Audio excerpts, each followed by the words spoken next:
Are you ready for this class to begin? Whether you are or you aren't, we're kind of at that point where the guy running the bungee jump tells you to put your hands on your chest and lean forward. There's nothing much to do about it now except push.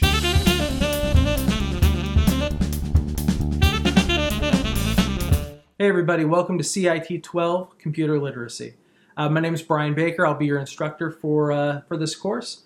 And today we're just going to go over the syllabus. So now if you haven't had an opportunity, click on the syllabus link on the left-hand side of Blackboard.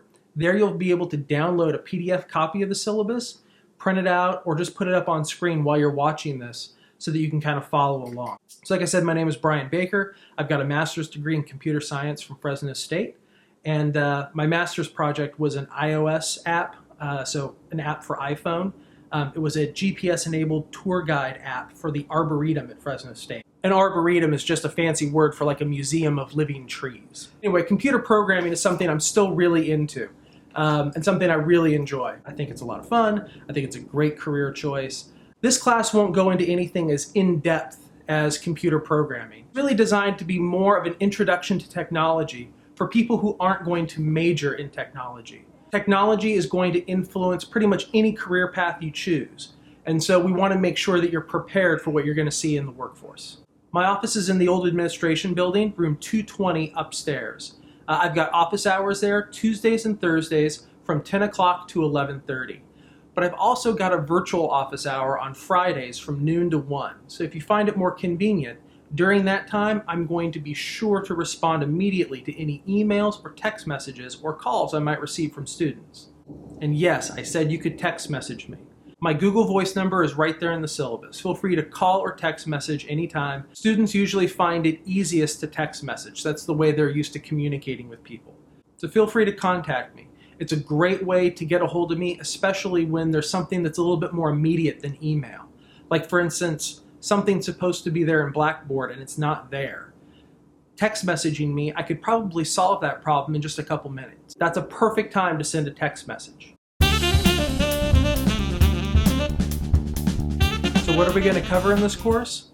Well, quite a lot actually. We're going to spend a lot of time in Microsoft Office because that's a tool that's used in a lot of workplaces. And it's something you're probably going to need to know once you get out into your career. But we're also going to cover a lot of other sort of lifestyle type technologies, whether that's Skype or social media or Dropbox or smartphones. Things that you just sort of use in your daily life that sort of are part of this digital lifestyle and this digital literacy that everybody needs to sort of understand.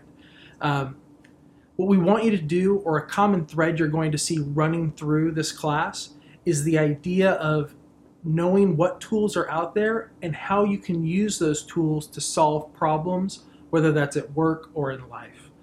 That's at the end of the day what technology does. It allows us to do things we previously couldn't do or it was previously harder to do.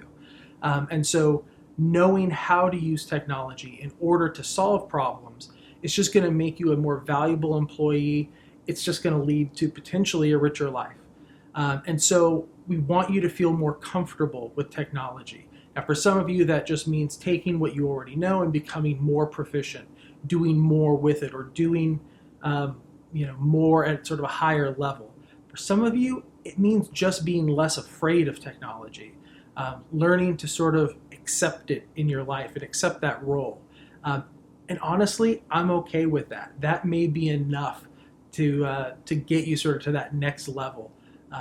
Because at the end of the day, that's what we're looking for, to make people more employable, but also to make people, I guess, enjoy life more richly. So anyway, if technology can do that, we'd like to help you get there.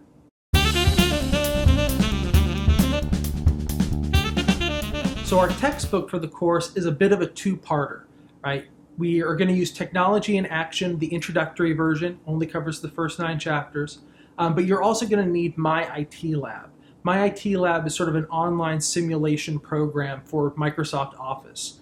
It allows us to do trainings and tests using that software in a way that's a lot better than trying to just do something out of a textbook and answering questions. And so we really like the My IT Lab product. And it's something that you're going to need in order to pass the class. In some ways, it is way more important than textbook, and there's a good reason for that. My IT Lab comes with a digital version of the textbook in it. So there's an e-textbook sort of built in, a link in My IT Lab that you can use for chapter quizzes and other stuff. That means that you've got really two options when it comes to purchasing. One is you can go to the bookstore and purchase a print copy of the book along with a card that has an access code that will give you access to a full paid My IT Lab account, right? That is perfectly great. It will work for the class. It's everything you need and more, right? But if you want to save a little bit of money, what you could do is simply purchase My IT Lab directly from Pearson. You can do that using the My IT Lab links in Blackboard in our course. And there's actually a video, because setting up your My IT Lab account is a project for week 1. There's actually a video showing you how to set up and how to purchase My IT Lab directly from Pearson. Right now, I think it's a little over $100 if you purchase from the bookstore with a print book, and you're going to save $30-something about. Obviously, prices will change from time to time, but you're going to save a good amount of money if you purchase directly from Pearson. You won't get a print copy of the textbook. You'll have the e-version. But honestly, electronic textbooks are kind of nice.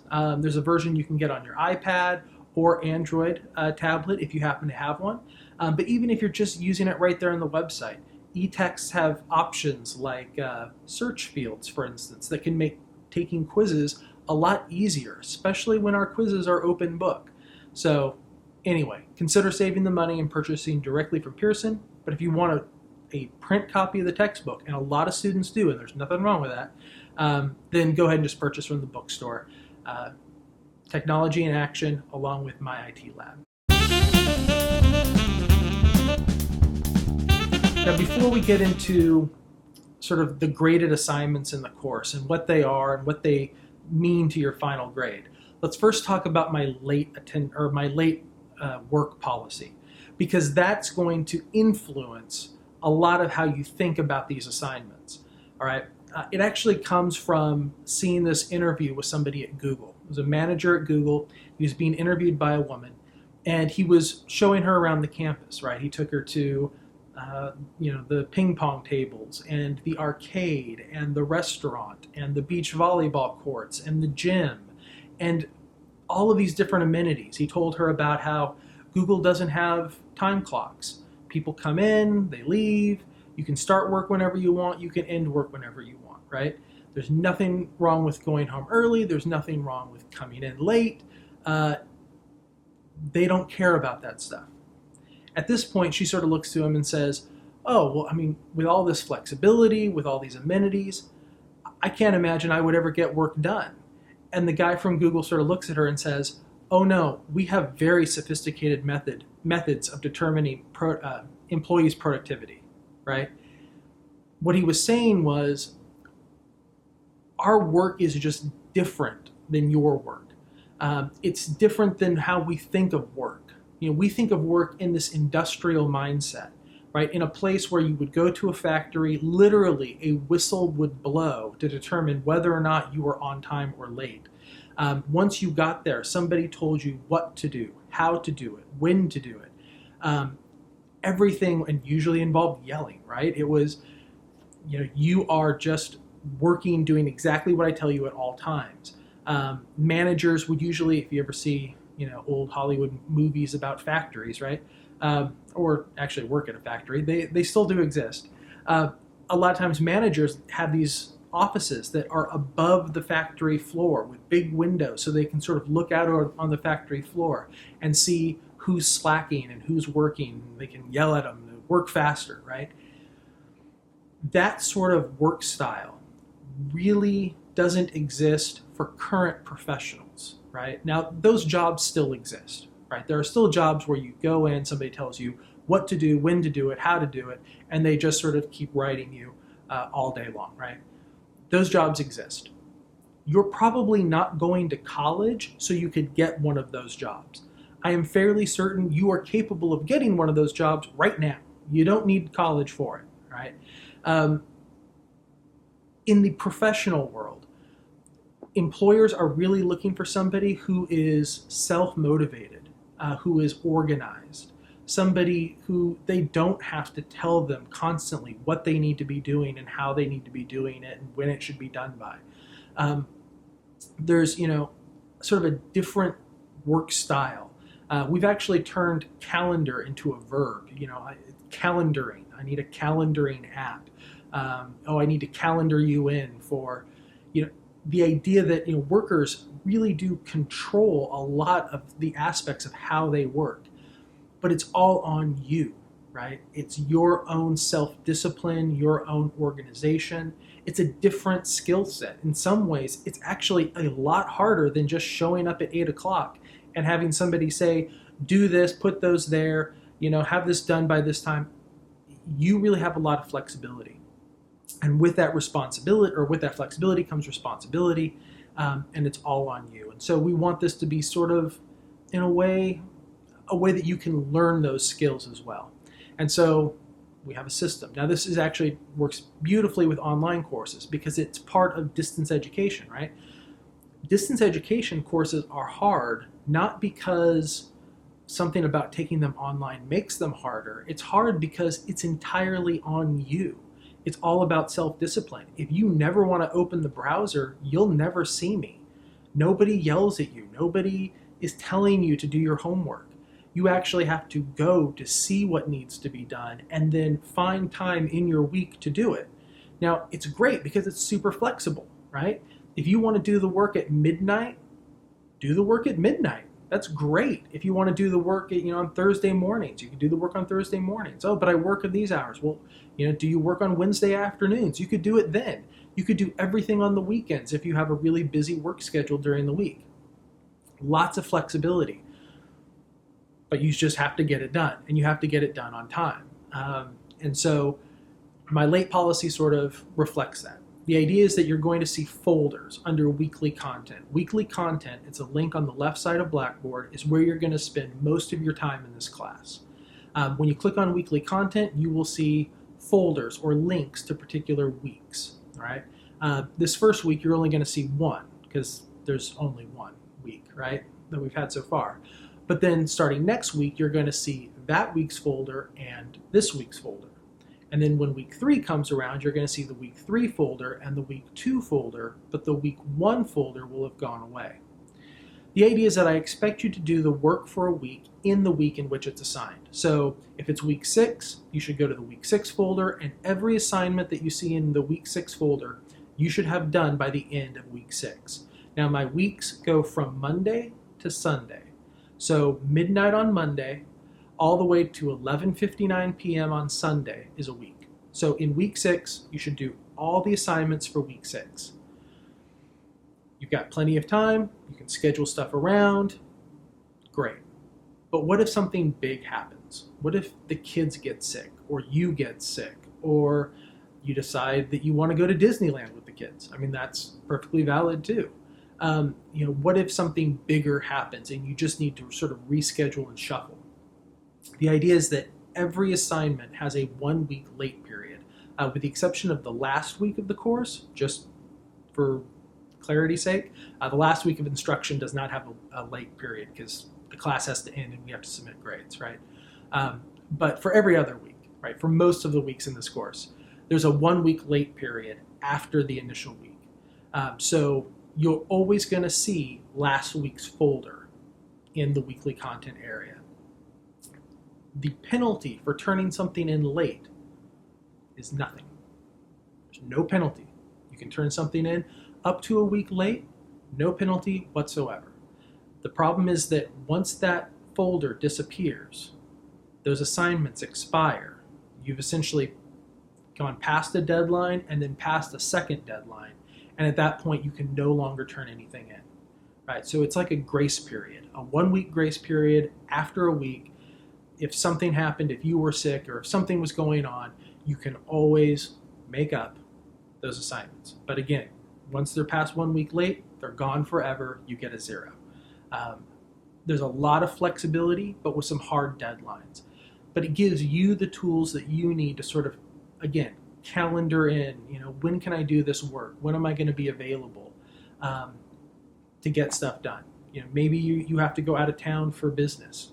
I understand that. And so that's why that policy is in there. Lots of flexibility, but it also means a lot of responsibility on your part. No one's going to yell at you to get stuff done. You just have to know, oh yeah, I've got this week. If I really need it, I could get behind and do it next week. I'd rather not be behind, but if I need to, I can. I just can't miss that final deadline. Otherwise, I'm toast, right? So that's the late policy. Hey everybody, just breaking in. Sorry for the lack of continuity, but I've made some changes to the syllabus, and so I wanted to give you the most up-to-date information. So in the grading section, right, there are 5 categories of assignments that you'll be graded on. One are online discussions. The others are chapter quizzes, labs, practical exams, and the final exam. So I just want to tell you what each of those types of things are so that when you see them in the weekly content folders, you'll know what it is you're dealing with.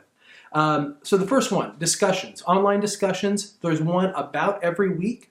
There are some weeks where due to scheduling, I try to go a little bit lighter because you have another big assignment to do, and so we play around with that. But for most weeks, there's going to be a discussion. Usually it's you going and trying out something, maybe a new tool, maybe it's just watching a short video to sort of get your response to it. But the idea is that I want you to then respond to whatever it is I'm asking you to do. And so there'll be a writing prompt in the weekly folder to tell you what to write. You click on the link, it'll take you to the discussion board, create a new thread, and then go ahead and write your responses. And there'll be more instructions on this as we go. But we'll start out with the first week just doing introductions. That way you just get used to the idea of creating a new thread and posting on those discussion boards. There's an important second part to that, which is that not only do you have to write a new thread, you then have to look through that week's discussion board and look at what other people have written and respond to somebody, right? So there are points dedicated for your responding to somebody else. If you've just written what I told you to write, that's not enough. You have to do one more thing, which is respond to somebody else. And that way the online discussions sort of create a discussion, right? A little bit of back and forth, which is great because online discussions are one of the few opportunities we have as an online class to create a little bit of a community for people to kind of get to know one another. So definitely participate in the online discussions. Like all assignments, you just heard the late policy. If it's the week 2 discussion, you should do it in week 2. If for some reason you can't get to it, well, no problem. You can do it in week 3, but by week 4, even though you'll still see the discussion board, you won't have nothing will be graded in week 4 for that discussion board. All right. So those are discussions, chapter quizzes. Every chapter we cover will have a quiz at the end of it. So those are found in Blackboard. And the nice thing about the quizzes are, one, if you're using the e-version of the book, you have a search field, which can make those quizzes a lot handier, right? Or a lot easier. You can actually find the location in the textbook that talks about that subject just by searching for the keywords in the question. And then you can read that section and hopefully find out what the answer is. So that's nice. The other thing is you can repeat them. You can repeat them as many times as you want. You can take chapter quizzes 100 times. I wouldn't recommend it, but you could if you wanted to. And the idea here is that you're sort of learning as you go through, trying to find out what these answers are and stuff. The chapter quizzes are drawn from a pool of questions, so you'll get a random number of questions, or sorry, not a random number. You'll get the same number every time, but you'll get random questions every time. And so it won't be the exact same, but it'll all be based on the same chapter. So chapter quizzes, you can take them as many times as you want until that folder disappears. And then all of a sudden you no longer have access to those quizzes.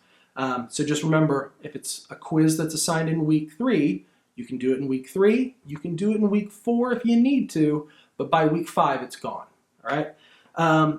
Labs. Labs are done in My IT Lab. They are meant to be a formative process, right? So it's something you learn how to use the program by doing the labs. And so you'll jump into a lab. It will show you sort of a simulated screen of one of our programs that we cover, Word, PowerPoint, or Excel. And then it'll ask you to do something very specific. You can either just do it, move on to the next question, or if you don't know how to do something, which I would assume is the case for most of you, there'll be a Learning Aids button. Be sure to use the Learning Aids button as much as possible during those labs. Because like I said, it's meant to help you learn how to do something. If you haven't done it before, how would you know? And so under those Learning Aids, you'll have the ability to read about it, which will actually take you to specific pages in a lab book where you can kind of read about what you're supposed to be doing. There's a video where you can sort of see somebody talking about what it is you're supposed to be doing, always helpful. People like video in general, which is why I do these things. Or the third option, actually show me how to do it. And it will sort of put a little thing up on the screen and tell you where to click and what to do so that you can figure out what it is you need to be doing. By sort of using those as a study tool, especially the video and the show me how, you can actually figure out how to do a lot of these things in these programs, even stuff that gets really complex, like Excel, which foreshadowing is one of the harder things we do in class. Practical exams. At the end of every unit in the lab, right? So at the end of Word, you've done 3 or 4 Word labs, there will be a practical exam. So the labs are meant to teach you how to use the program. The practical exams are to determine whether or not you have the abilities that you studied over the last few weeks in the labs. So the way the practical exams work, they're done in my IT lab, but they work a little bit differently. Instead of using a simulation and doing things sort of skill by skill where it tells you how you're doing after each thing, the practical exams just give you a file, right? A Word file, an Excel file, a PowerPoint file, depending on which exam it is, that you download to your computer. And you'll actually open in the Microsoft Office product. If you don't own Microsoft Office, you can get it free through FCC. When the first week comes through, I'll tell you how to do it, all right? But it's hint through your student email if you want to try and find it. But you have free access to Microsoft Office through FCC. The point being, you're going to open it up actually in that program, all right? And once you've got it open in that program, then you'll also download a little Word file that'll have a bunch of instructions, like 25 different things you need to do to this document. Go into the second paragraph and align the paragraph and boldface the word in paragraph 3. You just do all of these things sort of in order. Then once you're done with it, your document should look kind of the way they want it to look, but nobody's told you whether or not you've done it right because it's an exam.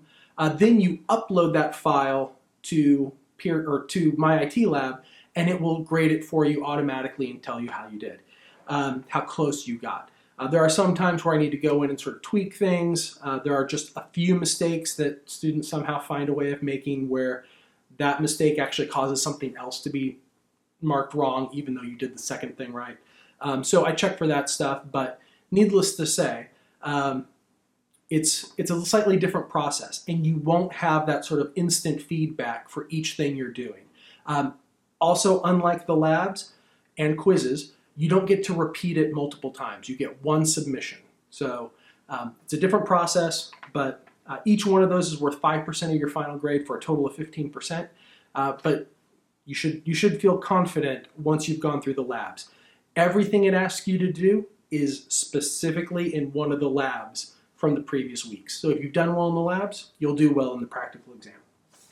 The last thing is the final exam. That is done during finals week. Actually, I cheat and have it available during the weekend before finals week because I know that a lot of you work. That's why you're taking an online class. You don't necessarily have the ability to work during the week. And because finals week ends sort of abruptly in the middle of the week, I want to give people that Saturday and Sunday. So anyway, during finals week, you'll take a final exam online. It is a big multiple choice test, 100 questions. It's worth 10% of your final grade. But those questions are drawn from the exact same pools as the quizzes. So the more work you've done in the quizzes, if you feel confident about doing stuff in the quizzes and that process of taking quizzes, you should feel confident going into the final exam. It's essentially just a big quiz that covers every chapter that we cover.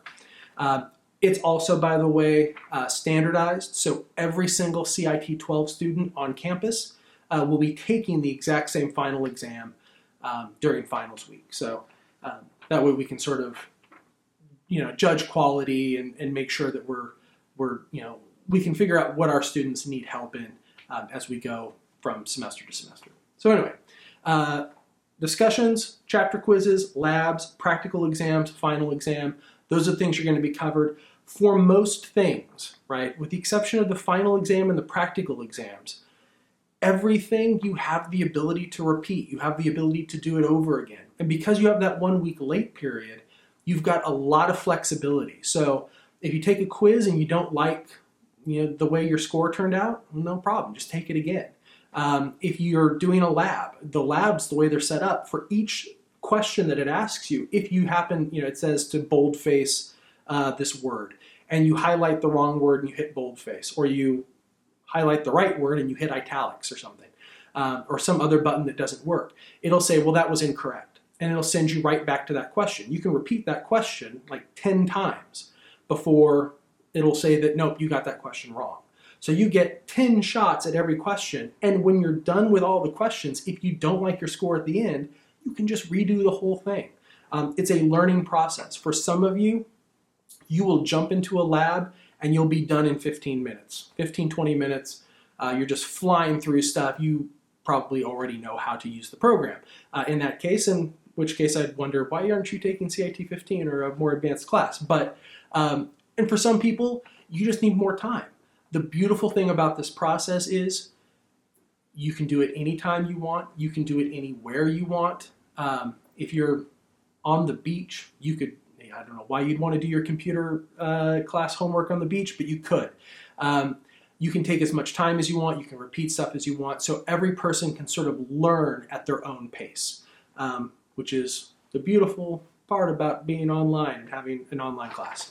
So that's it. That's the grading section. And back to the former me.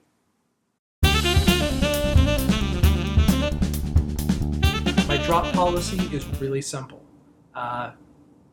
Much like most things in this class, take responsibility for yourself.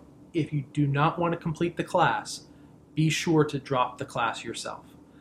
Within the first 3 weeks of class, I owe it to the taxpayers of California to make sure that people who are not serious about the class get dropped, right? So that's our census date is after 3 weeks. So if you miss any week, right? And now for an online class, you're thinking, but I don't actually attend. Like there's no room that I go to. Attendance in the online classroom is defined as engaging with the material. So if you do no assignments for an entire week, in either weeks 1, 2, or 3, right? No online discussion, you didn't do an exam, you didn't take the quiz, at least get an attempt in there, right? So you didn't do anything that week. During the first 3 weeks of the class, I will drop you, all right? Again, owe it to the taxpayers of California. Now, after 3 weeks, it's on you. You need to decide. Everybody's in a different position. So for veterans, maybe you're taking the class, you realize you're not going to do well. If it's before the drop period, you could drop it. If it's not, the drop period is the first 9 weeks for Fresno City College. If it's not, then you're going to have to stick with it. Everybody has different rules. If you're part of EOP&S, or there's lots of different programs, lots of different things. I don't know what's best for you, right? Talk to your counselor, know for yourself what's best for you, and decide whether or not you want to continue with the course. If you decide to, just not do stuff, you're going to fail. Behavior policy. Don't be a jerk. And as the instructor, I reserve the right to determine what is or is not a jerk move.